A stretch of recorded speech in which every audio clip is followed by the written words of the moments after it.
कि मैं किसी एग्जाम को पढ़ करके क्वालिफाई करूंगा, वो जो मेरे माँ बाप के चेहरे पर खुशी रहेगी वो एक अलग लेवल की रहेगी। ठीक है।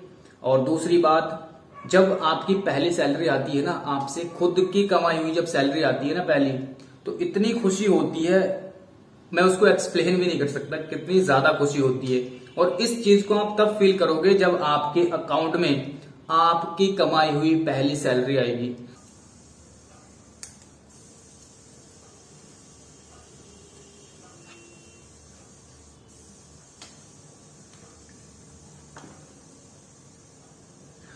हेलो दोस्तों, आज की इस वीडियो में मैं आपको अपनी छोटी सी जर्नी के बारे में बताना चाहता हूं।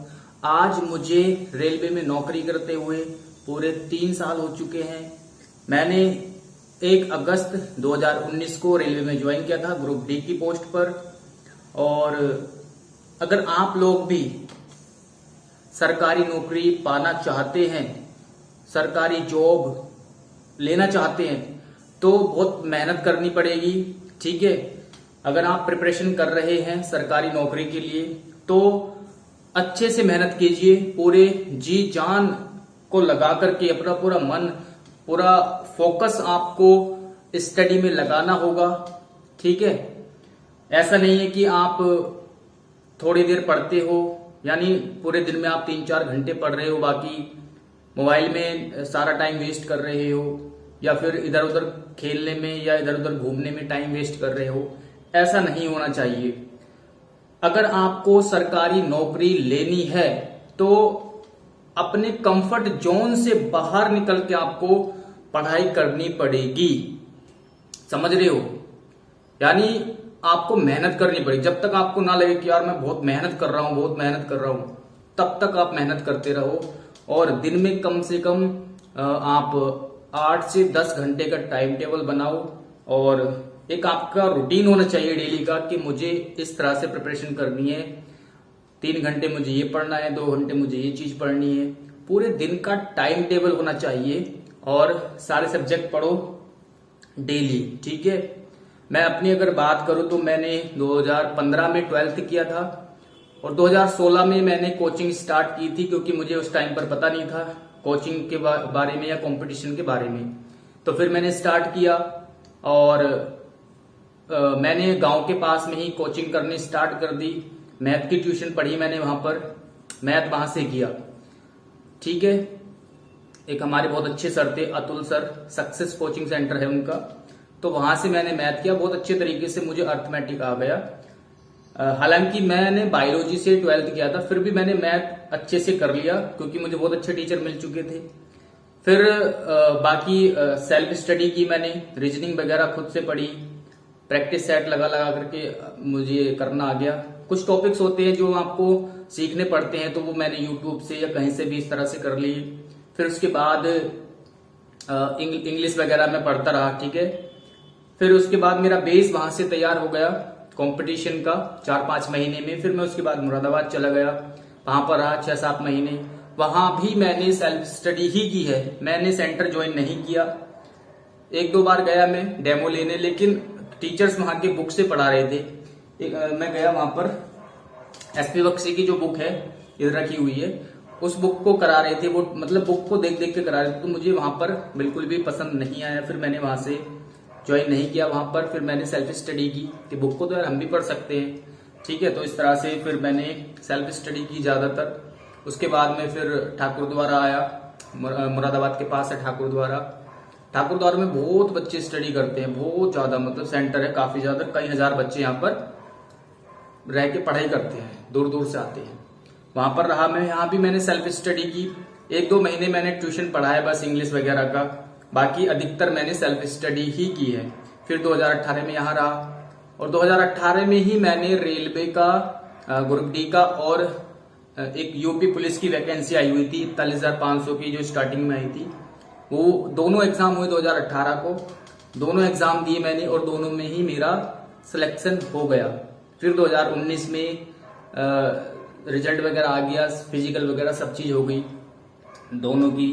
तो रेलवे का ज्वाइनिंग लेटर पहले आ गया, फिर मैंने रेलवे को ज्वाइन कर लिया।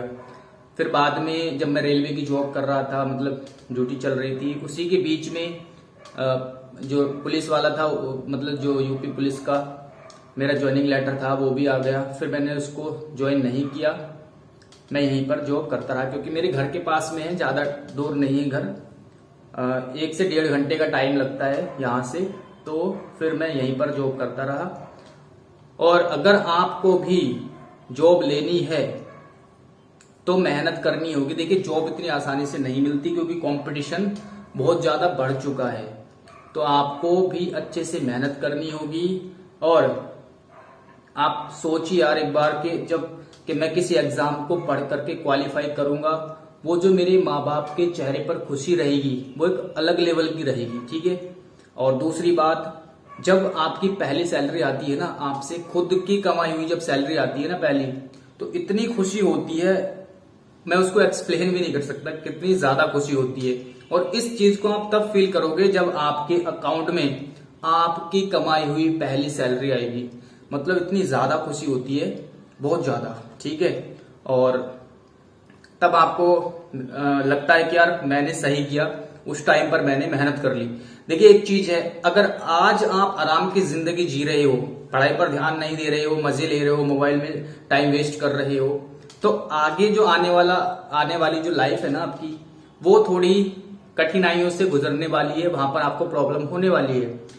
लेकिन आज 1-2 साल अगर आज आपने मेहनत कर ली, 1-2 साल मतलब जी लगा करके बहुत ज्यादा मेहनत कर ली, तो आगे की जो आने वाली लाइफ है आपकी वो बहुत आरामदायक हो जाएगी और बहुत ऐशो आराम वाली आपकी लाइफ हो जाएगी, ठीक है। अगर आप ग्रुप डी की पोस्ट पर भी ज्वाइन करते हो ना, तो कम से कम सैलरी की अगर मैं बात करूं, अगर आज भी आप ज्वाइन करते हो 2022-23 में, तो लगभग 27 से 30 हजार के बीच में आपकी सैलरी बन जाएगी शुरू में ही।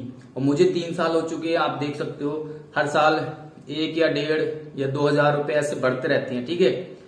तो इस तरह से आप देख सकते हो ग्रुप डी में भी काफी मतलब सैलरी कोई दिक्कत नहीं है, सैलरी काफी मिलती है। और इतना ही बताना था, अगर आप भी जॉब लेना चाहते हो तो आपको भी मेहनत करनी होगी, ठीक है। अच्छे से पढ़ो, एक टाइम टेबल बनाओ, रूटीन बनाओ, और हर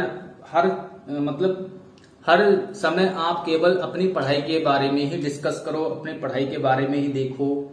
अगर आप मोबाइल चला रहे हो तो पढ़ाई के बारे में, अगर आप बातें कर रहे हो किसी को तो पढ़ाई के बारे में, हर टाइम मतलब आपके माइंड में पढ़ाई से रिलेटेड ही चलना चाहिए, ठीक है। तो अच्छे से प्रिपरेशन करो, 1-2 बार आप अपना कोर्स कंप्लीट करो, ठीक है। और फिर उसी को बार बार रिवाइज करते रहो और सेल्फ स्टडी करो ज्यादा, ठीक है। मतलब कोर्स के साथ साथ आप सेल्फ स्टडी करो। सेल्फ स्टडी करने से ना आपका माइंड ओपन होता है, माइंड खुलता है, आपकी क्षमता बढ़ती है चीजों को समझने की। तो सेल्फ स्टडी बहुत जरूरी है। केवल आप वीडियोस देख रहे हो और खुद से नहीं पढ़ रहे, खुद से प्रैक्टिस नहीं कर रहे, तो आपका बहुत ज्यादा फायदा नहीं होने वाला। आपको मैथ पढ़ रहे हो तो कम से कम 5-6 बार या 10 बार आपको मैथ की बुक निकाल देनी है। और ये नहीं कि कौन सी बुक पढ़ो, जो भी आपके पास हो, जो बुक भी आपके पास हो, उसी को आप 10 बार लगाइए, 10 बार पढ़िए, ठीक है। चाहे रीजनिंग की हो, चाहे मैथ की हो, चाहे जीएस की हो, या किसी भी सब्जेक्ट की हो, चाहे इंग्लिश की हो, इस तरह से पढ़ो और बार बार पढ़ते रहो चीजों को, थोड़ी थोड़ी चीजें नहीं ऐड करते रहो, बस इस तरह से आपको सफलता मिल जाएगी।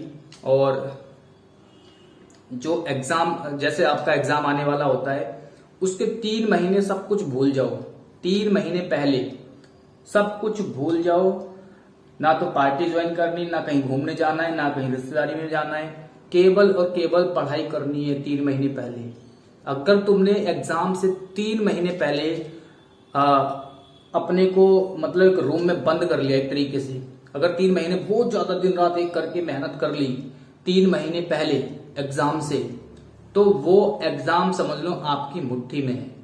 जैसे स्टेनोग्राफर का एग्जाम आ रहा है या एसएससी के बहुत सारे एग्जाम आने वाले हैं, तो इस टाइम ये एक गोल्डन टाइम है। मतलब इससे अच्छा टाइम नहीं है जब आप मेहनत करके स्टडी कर रहे हो, ठीक है।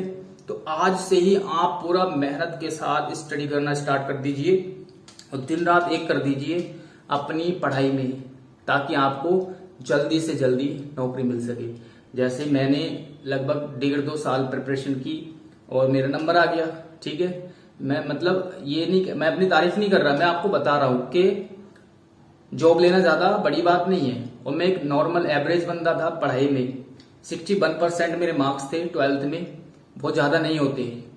तो आप समझ सकते हो मैं बहुत ज्यादा माइंडेड नहीं था, ऐसे ही था। बस मैंने मेहनत की है और मैंने हर टाइम जो है पढ़ाई को ही दिया है और मेरे माइंड में जो है पढ़ाई से रिलेटेड चीजें ही चलती थी। ठीक है, और अगर आपके घर में पढ़ाई नहीं हो रही है, डिस्टरबेंस होती है, तो आप बाहर रूम लेकर के पढ़ाई करो। अभी थोड़ा सा खर्च हो जाएगा, कोई बात नहीं, लेकिन ये थोड़ा सा खर्च आपकी जिंदगी बदल सकता है।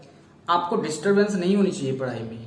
आप बाहर रूम लेकर के पढ़ सकते हो अगर घर में डिस्टरबेंस हो रही है तो, ठीक है। लेकिन आप पढ़ो और अच्छे से मेहनत करके दिन रात एक करके पढ़ो, आपको भी एक दिन नौकरी मिल जाएगी। तो बातें तो बहुत सारी है बताने को, लेकिन वीडियो लंबा हो जाएगा। चलिए इसको हम यहीं पर समाप्त करते हैं। धन्यवाद।